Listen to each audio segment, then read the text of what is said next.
Because as an investor, if you're a startup investing the founders of another company using your money, how would you feel about that?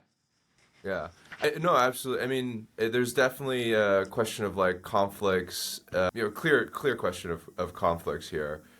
It was very funny when you shared this article, Ian, because we are spending a little bit of time in this space. There's a couple of companies that are coming out now that kind of were a little bit more quiet before.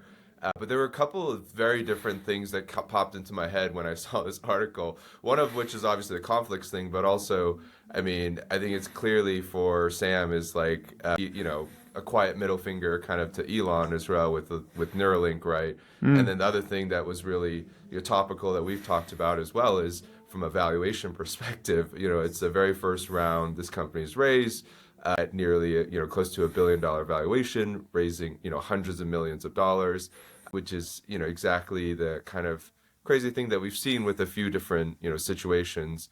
But it's getting me quite concerned about these seed rounds that are very, very frothy, particularly when it's tied to someone who's obviously very renowned in the tech space. So many things popped up in my head of all these different topics and areas that we could actually talk about for this one.